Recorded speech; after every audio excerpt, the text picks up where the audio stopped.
જય જવાન, જય કિસાન, જય જય શિક્ષિત યુવાન, નારી શક્તિનો જય હો, જય મા ગુજરાત। આજનો વિડીયો છે કેન્દ્ર સરકારે ઘઉં, ચોખા, ચા, ખાંડ એની નિકાસ કરવા માટેની પરમિશન આપી છે કેન્દ્ર સરકારે। તમને ખબર હોય તો બહુ ટાઈમ પહેલાં પેપરમાં આવેલું કે મોદીજી એમ કહેતા કે દેશના વિદેશના કોઈ પણ એવા ટેબલ બાકી ના હોવા જોઈએ કે જ્યાંને ત્યાં ચોખા ના હોય। એટલે આપણા દેશની અંદર ચોખા નહીં રહેવા દેવાના ખાવા માટે। ઘઉં ચોખાની નિકાસ કરે અત્યારે હાલમાં તકલીફ છે અને 2,000 રૂપિયા ભાવ છે આટલો બધો, તો એ ક્યાં ભાવ પહોંચશે? અત્યારે હાલમાં ઘઉં ચોખા આપણા દેશમાં નથી, જોઈએ એટલા નથી, અને હવે નિકાસમાં મંજૂરી આપી તો શું ગરીબોને, મધ્યમ વર્ગને, ખેડૂતોને મારવાના છે? પરમિશન અત્યારે ક્યાં જરૂર હોય ત્યારે આપો ને। અને તમે પરમિશન આપી દો પછી કેવી દશા આવવાની દેશમાં ગરીબોને ખાવા માટે? શું ખાશે ગરીબ? ખેડૂતોના તમે નિકાસ કરો, ખેડૂતોને ભાવ થોડા મળવાના? દલાલો બધા ભાવ તોડી નાખવાના।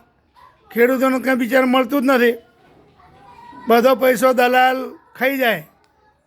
ટેકાના ભાવની ખાલી વાતો છે, કોઈને ટેકાના ભાવનું કંઈ મળતું નથી, અને દલાલો મળીને ભાવ તોડી નાખે। ખરી કમાણી દલાલો એ ઘઉં ચોખા વિદેશમાં મોકલવાના, કેવી રીતે મોકલશો? ખેડૂત જોડે તો કંઈ વધવાનું જ નથી, બધું દલાલો લઈ લે।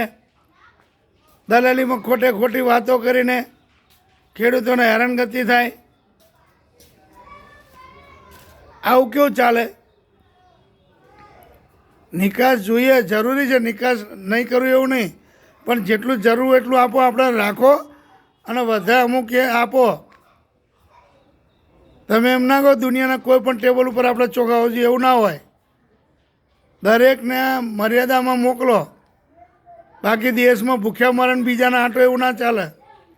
આપણા દેશમાં પરિસ્થિતિ ગંભીર છે। અત્યારે હાલમાં ઘઉંનો આટલો બધો ભાવ છે, ચોખાનો ને 30 કિલોના 1,500 રૂપિયા ભાવ, તમે વિચાર કરો।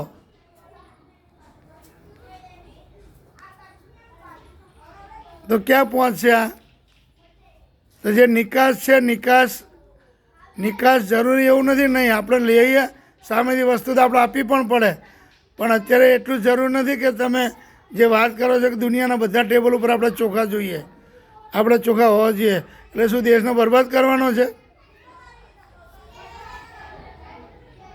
જરૂર હોય એટલું જ આપો અને એટલું જ કરો। આપણે જરૂર છે અત્યારે દાણાની બહુ સખત જરૂર છે, ચાની જરૂર છે, ખાંડની જરૂર છે, ઘઉં ચોખાની જરૂર છે, કઠોળ। એટલે હમણાં કોઈ એ ઉતાવળી પગલું ના ભરશો કે બીજા દેશવાળાને તમે બધું આપી દો અને આપણે અહીંયા ખાવાના ફાંફા થઈ જાય। અત્યારે કેટલો ભાવ તમે જુઓ તો ખરા, અને નિકાસ થશે એટલે કેવી દશા આવશે દેશમાં? એમાં ખેડૂતોને તો કેમ માંગે ભાવ મળવાના જ નથી, મેઇન તો તકલીફ એ થવાની। ખેડૂતોના ભાવ માંગે મળે, આપણા દેશમાં બધાને જરૂરત પ્રમાણે ઘઉં ચોખા મળે, પછી વધારે મોકલો ને।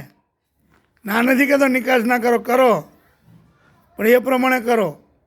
પહેલાં આપણા દેશની અંદર જેટલી જરૂર છે એટલે ચોખા ઘઉં રાખો, ચા ખાંડ રાખો, પછી બધા મોકલો, નિકાસ કરો। તમને ના નથી, નિકાસ કરો, પણ પહેલાં આપણું પૂરું કરો।